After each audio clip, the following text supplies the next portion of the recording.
Sí, los países capitalistas desarrollados en recesión están en condiciones hoy de aplicar las recetas que aplicaron en el 2001. Y por eso traigo a colación este dato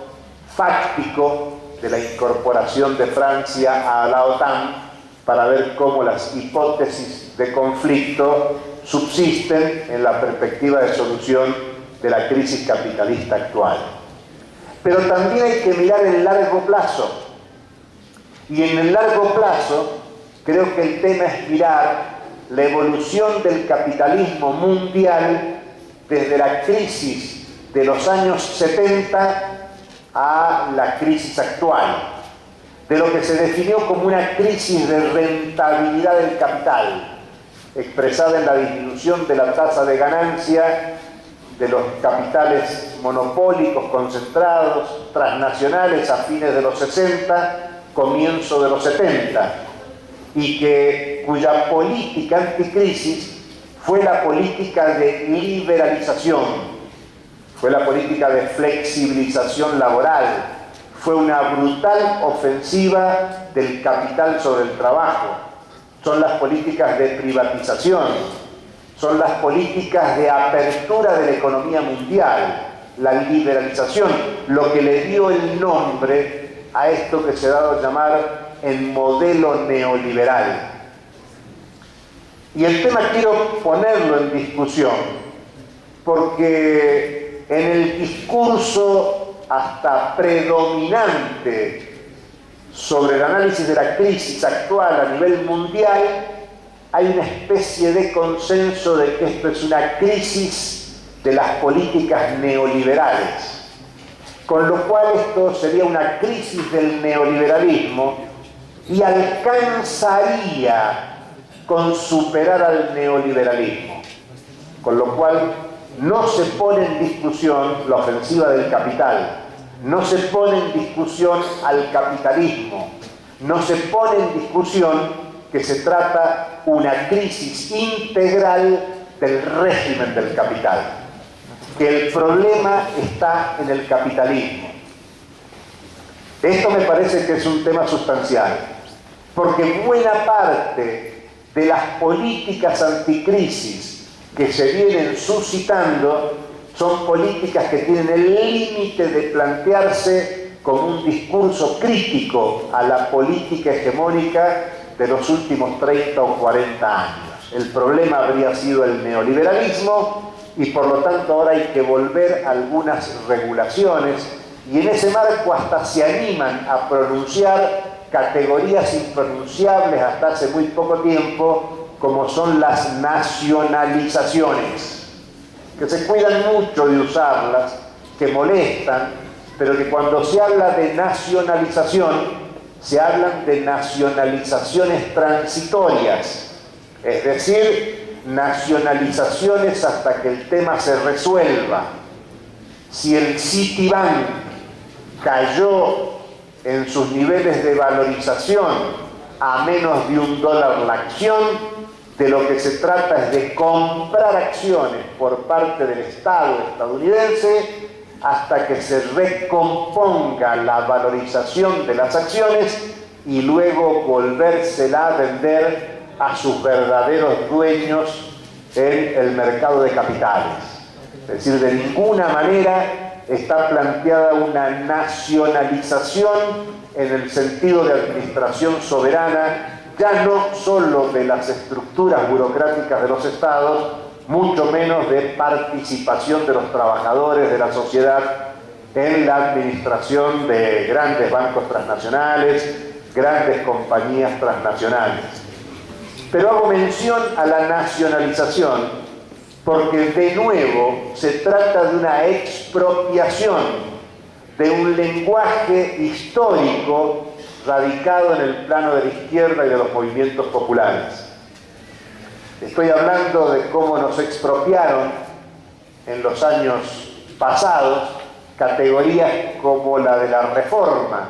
En América Latina, hablar de reforma era reforma agraria, reforma universitaria, eran reformas tributarias, financieras, de carácter progresivo y sin embargo en los 90 el Banco Mundial se apropió la reforma del Estado, la reforma de la educación, la reforma de la justicia, la reforma de las jubilaciones. La palabra reforma pasó a tener un contenido reaccionario y ahora las nacionalizaciones, que uno las puede encontrar en los programas de la izquierda de los años 40, 50, 60, 70, es parte de la política de los estados capitalistas más poderosos, como una forma de encontrarle canal de salida a la crisis del capitalismo en la actualidad. Creo que se trata de articular estas tres dimensiones, de ver la crisis y lo específico en el corto plazo, lo que trae de arrastre del mediano plazo y lo que trae de arrastre del largo plazo, para ver que el fenómeno esencial de esta crisis de nuevo está en la obstaculización que tiene el capital para asegurar la valorización de los capitales. De nuevo el problema está en las dificultades para valorizar el capital, para la apropiación de ganancias, para la acumulación y desde la acumulación el fenómeno de la dominación a escala mundial. Claro que no se trata, cuando uno piensa en disminución de la tasa de ganancia, claramente de grandes bancos transnacionales o de la industria automotriz o de sectores industriales clásicos del capitalismo, imaginar que toda la organización capitalista atraviesa por esa etapa. Porque es cierto que simultáneamente en la actualidad las empresas más dinámicas de la biotecnología, el caso de Monsanto, Syngenta, Dreyfus, están mostrando cuantiosas ganancias y que están llevando a personajes como Jeffrey Sachs, que publicó hace poco una carta pública dirigida a Obama, diciéndole a Obama que él tiene que transformarse en el líder del capitalismo del siglo XXI. Y de nuevo aquí creo que hay pistas para pensar cómo se expropian categorías que empezaban a constituirse en el debate, en la agenda del debate de la izquierda latinoamericana. Estoy hablando del socialismo del siglo XXI. Y cuando Jeffrey Sachs le plantea a Obama liderar el capitalismo del siglo XXI, le está diciendo: el capitalismo, para salir de esta crisis, tiene que dejar atrás el paradigma productivo sustentado en el petróleo para pasar a un paradigma productivo de explotación basado en energías limpias. No en vano leemos en la prensa de ayer y de hoy cómo Obama empieza a anunciar algunas iniciativas para la producción de una industria automotriz sustentada en otro tipo de energías más limpias. Y por lo tanto eso nos va a llevar a otras discusiones, porque hasta ahora la defensa del medio ambiente, el planteamiento de una energía alternativa en el marco de una crisis energética del patrón energético petrolero, estaba en manos de sectores contestatarios, populares, de izquierda, y hay sectores del capitalismo dinámicos, avanzados, concentrados, que están planteando una reestructuración capitalista, aprovechar la crisis para plantear una política de salida a la crisis capitalista con una nueva ofensiva del capital, liberalizadora, pero sustentada en otro patrón productivo, en otros desarrollos que le permitan nuevamente al capital superar la crisis del capital y continuar con el régimen de explotación,